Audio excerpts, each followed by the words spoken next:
Hello, folks. Good morning, good afternoon, good evening, whenever you're watching this. I do appreciate you taking the time to even just click the play button on my channel. So, as you can see, I'm in a U-Haul, and I'm filming this about 7:40 in the morning, and getting ready to drive about 3 hours. Drive about 3 hours to pick up a big load of stuff. Let's put it that way. So sometimes you just gotta get up early, and if you want to get the deals, and get out there and you gotta hustle. And obviously, to rent a U-Haul, I gotta. It's a 10. It's called a 10 box truck. So take off the glass. I need the glasses sometimes really to drive. I mean, I can see, but for distance and watching TV, I need to wear the glasses now. But I'm doing this by myself, meeting up with a friend that sells on Amazon and eBay. And he's downsizing some warehouse space just because he's probably, from talking to him, I gather he's just gotten to be more efficient. And obviously running I guess he's got two places. Instead of having two, he's going to go down to one. And again, just be more efficient. So, in case you guys wondering, what's been going on, and it's not like last year. It's different because when I was shopping for others, you almost could walk into any retail location, and if you were looking, let's say, for 10 items, as long as you could find those items, you could have a sale and make some money. This year's is much different, which I knew it would be. But with that being said, and then you have to, everybody says it's called pivot, but you have to just basically find the stuff that you sell, a different way. It's actually a little cold here, so I turned on the heat. Whoa, we got warm pretty quick. So I'm going to actually wind down the window a little bit for a little air. Now, I only generally rent a U-Haul. I think last year was 3 times. Bought out models, 3 models actually. Now, when I say bought out, I went there the last day. I don't want to make it sound like I bought $1 million worth of stuff, but the last day, 2 of the models, I took everything they had left over because the price was right, and then actually at Gorsham's. So I was an end buyer, but there was a couple of us, but there was just some things at the right price. It didn't even matter, and been having some success actually listing some of that model stuff because it was baseball, softball, t-ball related. So, in case you guys don't know, or you're new to the channel, if you could like and subscribe. I know some people say, if people want to, they say that my numbers are actually pretty good because it's still like 95% of the people that are watching the channel haven't subscribed to the channel. So that, some people say, well, that's not good because they're watching but they're not subscribing. But when you have a channel and it is monetized, you don't get paid on subs, you get paid on views. So even if they're not subscribed, I'm still earning that penny. And that's pretty much what it is. It's pretty much a penny per view. So if somebody watches pretty much 6 minutes of a video, I get a penny. Now, the math is a little complicated because certain videos pay more than others. Now, obviously, if somebody watches, let's say, 12 minutes and there's 3 commercials, then I can earn, let's say, 2 or 3 pennies. But it's pretty much like a penny per commercial. It's kind of weird math how it works out. I mean, obviously the video is topic related, and as they sell the bids for people, if it's something that advertisers don't want to touch, let's say, it's gun related, for example, and hopefully me saying that did screw this video up, then not many advertisers are going to advertise on something like that, just because it's sort of like a no touch type deal, and YouTube's guidelines are strict as far as some of those things. Now they're starting to lighten up on things like minor profanity and stuff like that. I've seen, and there's boxes you have to check. Is it geared towards kids and things like that? But it's always confusing, because like when I do some of the trips to travel, let's say to Knoebels or Disney, well, is that made for kids? Well, it's really made for families, but if you click made for kids, then you run into a whole nother issue.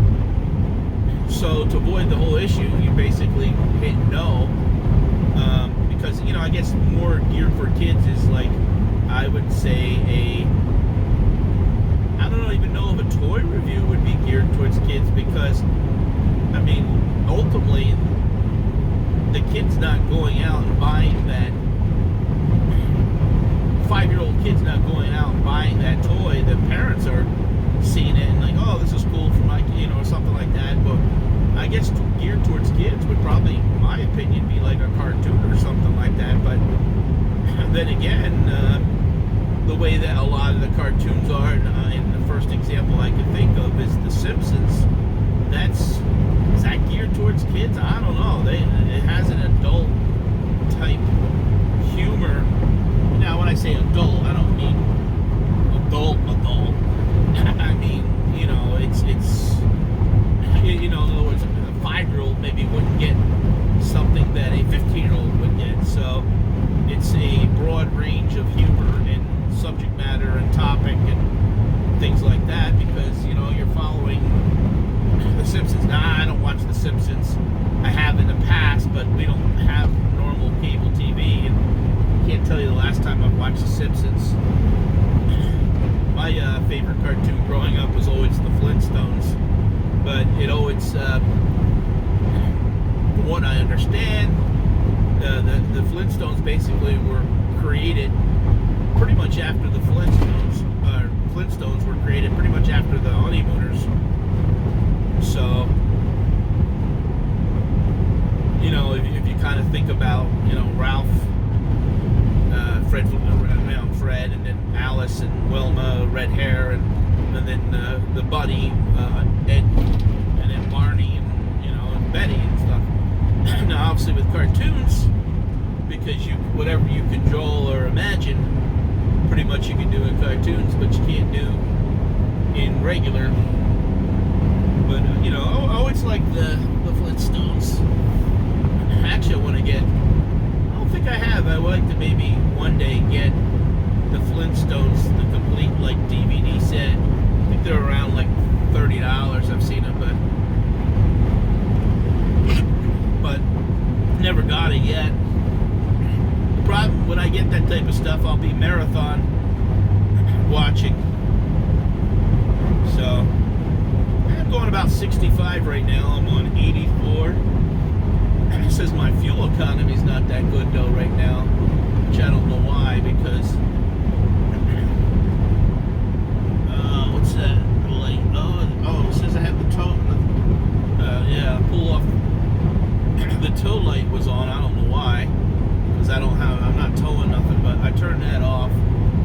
But there's a gauge on here that pretty much when you're in the green zone, you get the best miles per hour, and I'm a little bit I'm in the red zone, but I'm going the speed limit, so the speed limit is 65.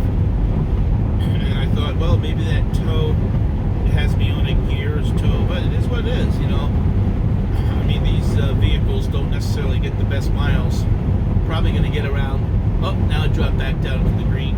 But of course I'm going downhill. So they're working on the roads. I can't believe it's, when I'm filming this, it's May. I think today's the 12th when I filmed this. It's a Wednesday. But I still can't believe how cold it is. I don't know if you guys watched a video about 6 weeks ago. I did some starter seeds on some plants. I wanted to do some outdoor gardening. I've always wanted to do that. I've planted tomatoes before, done that. You know, but really wanted to make a nice raised bed and the biggest obstacle I've run into the last month is the weather. I mean, 2 weeks ago we had snow. We've had, you know, lots of rain last week. So I had the table set up in my garage, but obviously didn't bring it out into the sun and the rain. So the one night I brought it out, and a couple of the pods got blown away because we had thunderstorm and lightning and wind. But I'm like, well, that's a lesson learned. And then I looked into wanting to do the raised beds, and the price of lumber's through the roof. I mean, and then, you know, when you get raised beds, you gotta have. So I'm like, wow, just to do 2 raised beds, several $100. I'm like, I don't know, you know. So the weather's been the big hindrance, and the cost of doing it. You know, if it's something, let's say, it cost you $50, $100, plant, you know, and you get, let's say, $400 worth of produce, cucumbers, tomatoes.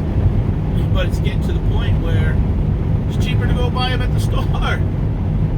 You know, I mean, nothing beats a homegrown tomato and stuff like that, and the ability to grow something yourself. But it's, you know, like I said, the price of lumber has skyrocketed. From what I understand, a lot of that has to do with last year, with the economy shutting down. They had figured that the demand for housing and stuff wasn't good. But, you know, I don't know who figures these things out, because, you know, typically when you buy, you know, they plot out a land, it takes months, sometimes even years, till they get approval from the state and the architect drawings and to draw these roads out. And, you know, and if you're living in a seasonal area like I do, your time frame for building is short. It may only really be from March till October, November. I mean, blacktop, a lot of times that closes down in November and doesn't open till, let's say, mid-March, early April, because, you know, if it's too cold, they can't do the blacktop and, you know, stuff like that. So, you know, obviously down south, Florida, you know, certain Texas and, you know, certain states down there, obviously the construction and the lead time for those things is much longer, but, you know, and then to get a crew together and stuff like that. So the temporary shutdown, and really the shutdown last year here in Pennsylvania was really only, I mean, one solid month. I think it was April, and then they started like slowly, but I mean, maybe there was a couple things that, there was like the restaurants, like that, even when they did say they could reopen, maybe restaurants were 2 months, but then they said, oh, you can't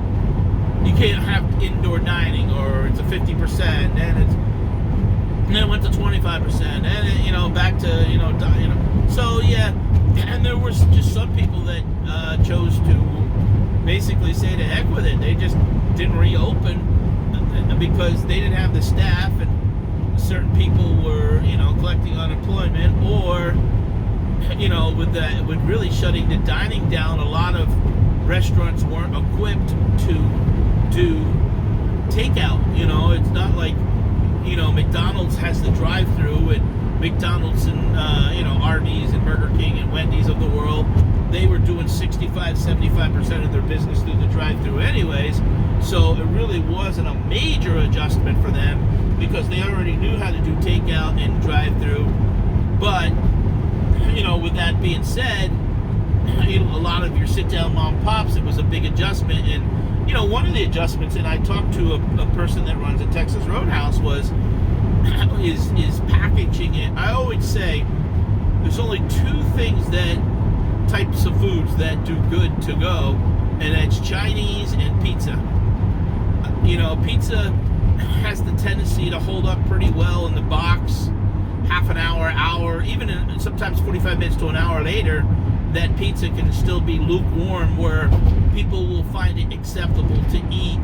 Or even if they have to take 2 slices out and pop it in the microwave for 30 seconds just to give it a little bit more heat, people will, and they can eat leftovers.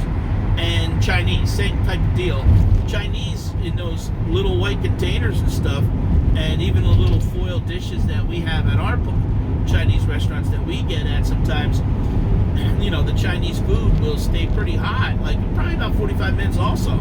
Obviously it'll get a little lukewarm, and you can throw it on a plate or, divide up however you do your Chinese and throw it in a bowl, and again, you can heat the leftovers, and it holds up pretty well. Now, sandwiches, subs, they can do okay, depending upon how much dressing you put on, mayonnaise, oil, vinegar, things like that. I mean, you can make a ham and cheese sub and eat it 4 hours later, and as long as you keep it cold, it doesn't get hot, sit in a car, it's fine. So, subs always hold up pretty good.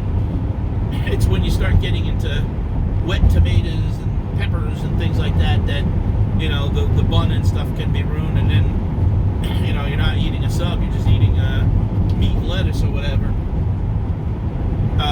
Hamburgers and stuff like that through McDonald's, a lot of times an hour later, I mean, they're hard, they're very difficult to heat up in the microwave. A lot of times you got to pull the burger off, put it on a paper plate, 40-50 seconds, and then put it back on the bun. So it's not the same. Now, one thing is, over the Christmas holidays, we actually got our first time a air fryer, and my wife brought me home like 2 weeks ago Wendy's, merging off the ramp here in case you guys are wondering what I'm looking for. She brought me home Wendy's, and the fries were cold. And you know how a lot of times, fast food French fries, when they're cold, it's like, forget it. You can't, if you try to put them in the microwave, you sometimes wind up eating them lukewarm or cold, or if you put them in the microwave, you got 15 seconds. Because if you put them in anything like that, then they become soggy and limp. But the Wendy's fries are a little thicker than a shoestring fry. And I know you guys are like, well, he's talking all about food here. Well, I got but you put those Wendy's fries in that basket in the air fryer. I did that for like 2 minutes the one day, and they didn't get crisp, but it rejuvenated them, and they were great, and they were hot, and it seemed to be just like the right amount of time. And what was nice about it is they weren't limp and they weren't soggy. I don't want to say they were crispy because they weren't. Now, anything longer than that, they obviously would have been crispy, but they were good. They were hot. They were good.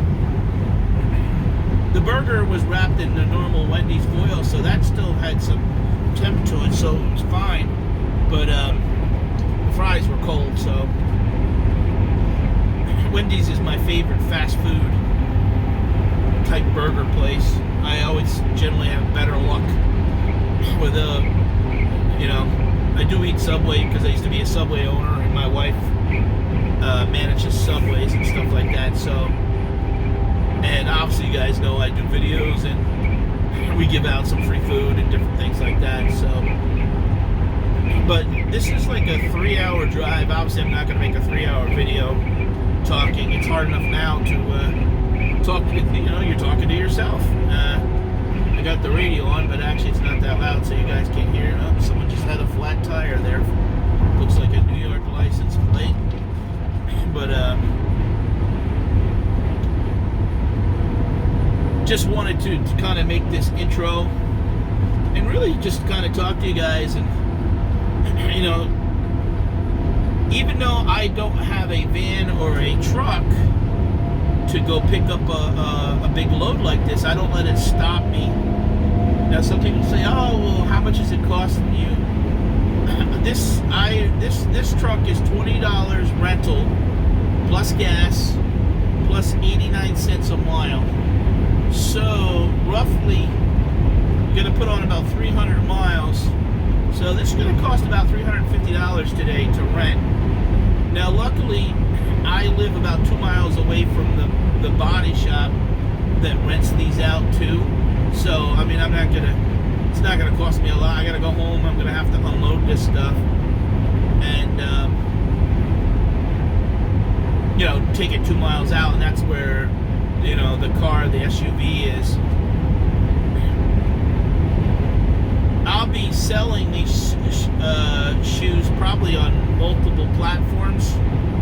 I'm not worried. I have even people that, you know, I participate a little bit in YouTube auctions, and people sometimes like, oh, you know, if you have the right connections, you can even sell to, you know, someone has a boutique and wants to buy 20 or 30 pair, just to have, because sometimes they can't find. It's very hard to, you know, the guy that I'm getting from, he doesn't want to deal with 15 people getting 20 or 30 pair. He wants someone to come and pick up a couple hundred pair at a time and be done with it, instead of 20 or 30 pair. Now, probably if he sold 20 or 30 pair at a time, he'd get more money per unit. But again, he'd be dealing, let's say, with 10 to 20 people versus only dealing with me today. And I'm supposed to pick up some shelving. He had some excess shelving. So we're going to see, because that's part of the problem I have right now, is lack of shelving and trying to get not everything in a tote and really off the floor and going up to get better, utilize the space better and get better organized. So, you know, a lot goes into you know, reselling and stuff like that.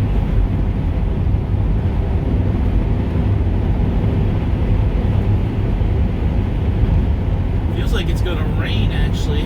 Like I said, it's still damp and cold, but it is early. It's 8:05 right now. Traffic's not too bad, but when you're driving a big, I mean, this ain't a huge box truck, but still, you gotta get used to the big window, the mirrors on the side, and the people. You know, it's not like a car zipping around. I didn't use a quarter of a tank. No. Like that halfway mark between a quarter of a tank, so less than a quarter of a tank. But I've already driven about 20 some miles here, so like I said, I'm going around 65, 70 miles an hour. Probably going a little, I just looked down, was going a little too fast there. It was probably going around 72 right now.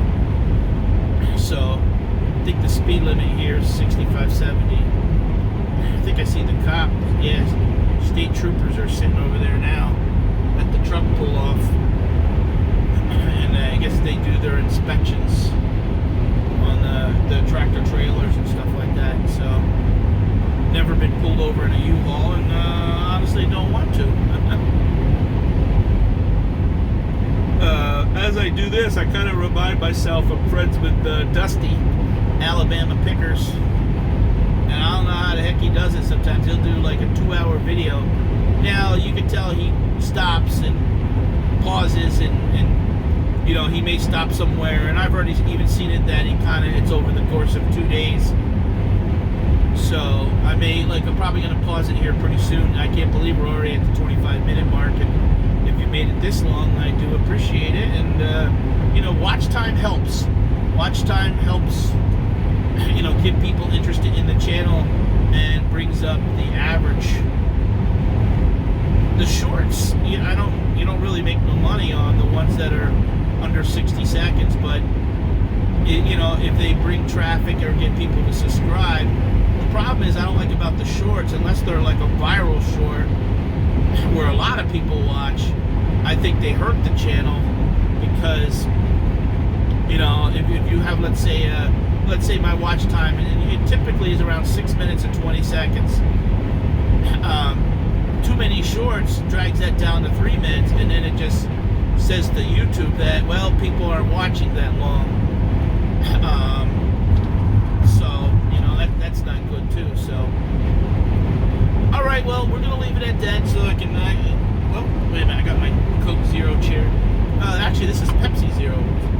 Pepsi has Pepsi Zero. It feels actually, I mean, they both don't have sugar, but they have this cherry flavor, and I can't a lot of times find the cherry Coke Zero in the store, but at a Price Chopper in our area, I found Mango Zero, which is good actually, and this Cherry Zero. But the only thing is, with the Coke cherry, a lot of times they used to have them like $3.99 a 12-pack. And, you know, you'd have to buy 3 or, you know, 3 for. It's getting expensive now. Now these were $5.50. So what used to cost you $12 for 36 cans now costs you $12 for 24 cans. So, you know, it does get expensive. Yeah, I look down, I'm going like 73, 74, and people are passing me. I'm like, and I'm going a little bit downhill, so I kind of felt like a little bit of acceleration because of the weight of the vehicle. So, all right, well, we're gonna pick up a little bit later, and I do appreciate getting you guys watching. And not sure how much I'm gonna film today, how long this will be, but I don't do these long ones that much, so I guess into the mind of Patdees. All right, thanks for watching, guys. Well, we're here in Lancaster, and there's the famous Dutch Wonderland amusement park.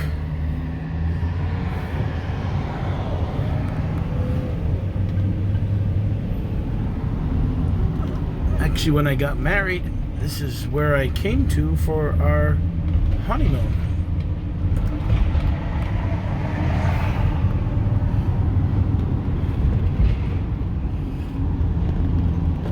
That place over there, I think, used to have a movie theater in, because I do remember going to the movies on our honeymoon right next to, I think that place one time. In 1,000 feet, turn right.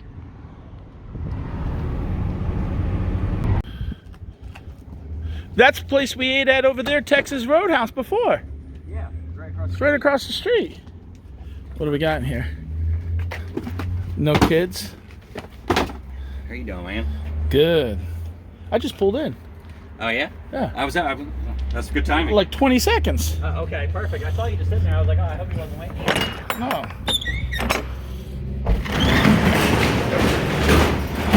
Well, empty, full. All right. Switch out. Well, guys, as you can see, the traffic is a little backed up. I'm actually coming back from Lancaster. The sky looks so beautiful. I said, why not do a little bit of filming here?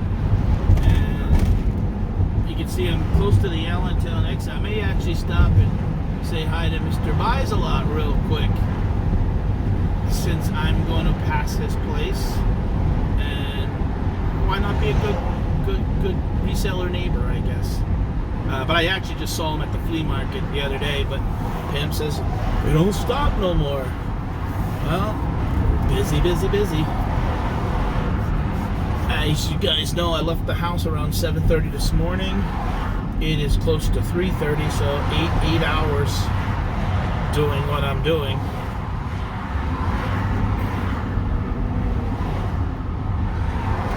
So, you know, it's a lot of sometimes running around to get the deals, and, you know, but sometimes when they present themselves and they're that good, you have to go the extra mile, I guess, and put the time and the miles in to go. We had a great lunch. Me and Adam ate at Longhorns. That's where we met up to, and we emptied the van out into the box truck here that I'm driving. Each had steak and wings, and I think I had a salad too. Didn't eat no bread. So it was actually a good protein dinner / lunch. We were like the only ones in there. But when we were leaving, they had 2 or 3 tables that came in. But I was kind of surprised that the number of businesses that are actually closed in Lancaster. Maybe just some people just gave up. I don't know. Looks like a guy's riding a bicycle on the highway, or some kind of motorcycle. That's got to be some kind of motorcycle, but we'll see. No, it's definitely a motorcycle because it couldn't pedal a bike because we're still going around 35 miles an hour. But he's up there like in a yellow vest. I don't know if you guys can see him. Looking at the camera yet? Nah. Maybe a couple minutes, a minute or so ago, you could see him at a certain angle. We'll see. We're almost near the 15th Street exit.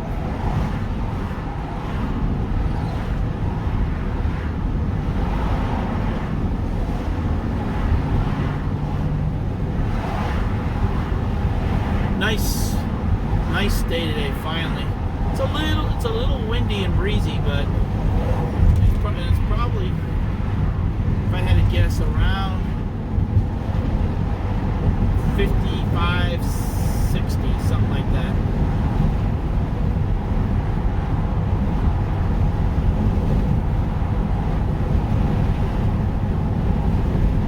Again, if you guys have it, comment below, and if you're new to the channel, I'd appreciate a sub. Now he's got to be on a motorcycle. I guess the yellow vest is throwing me off a little bit because I'm used to the people wearing leather, but maybe he wants to make sure he's being seen. Very dangerous motorcycles.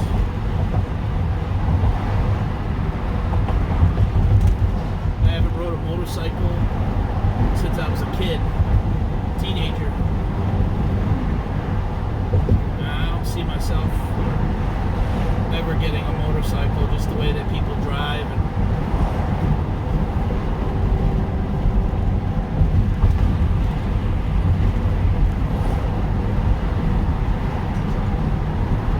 so I gotta head home yet too. Return this to empty it out, and then return it to the garage or body shop that I rented it from. Easy. Brake light.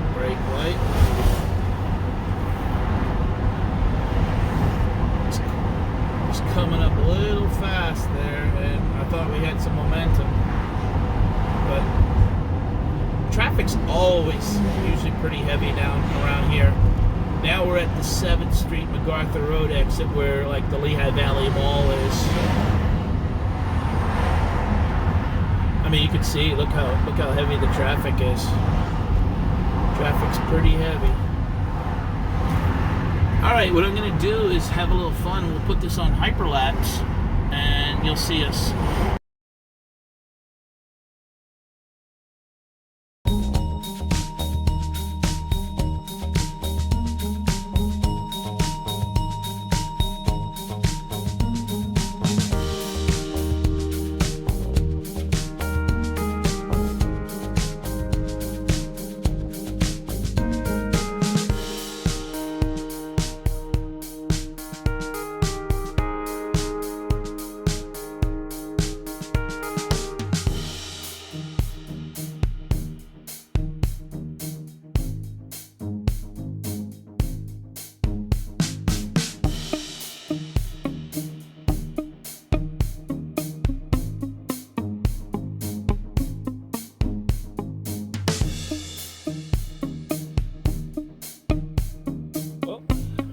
Finally made it home. When I stopped there and Mr. Buys a lot, the phone was dead. So here we are. I gotta unload all this myself, so we're gonna get it unloaded because I'm running late with taking this back. So let me get it unloaded. Okay, I'm back. Not sure how long that took me. Let me look at the time. Hold on. Okay, about a half an hour. I had to look at the. Took me about 30 minutes. So there's the truck. It was a pretty big size truck. Now you want to know what basically. Whoa! Look at this. So this is now what I got to do. I mean, the garage is packed now. And the wife ain't going to be too happy because we need to get, I promised her she could park in here next month. So I have a lot of work to do. But hundreds of pairs of shoes. There's apparel in there, some other things. So it's a good deal. But now to get the listing. So I probably won't have any listed, but if I just make this video real quick. Instead of holding on to or maybe I'll list 4 or 5 pair just to kind of have something up there. But eventually I want to do where I have a Shopify, so even when I make a video like this and I come across these deals, that I can, hey, go check out my Shopify page, not just eBay. So this way I have quantity of different things and stuff too, and actually save a little bit of money, that way too, because I wouldn't pay the 10%. I would only pay like the 3% and stuff like that for the using the PayPal or charge cards. So all right guys, now I gotta return the U-Haul, so let me go return it. And thanks for watching, and please comment below.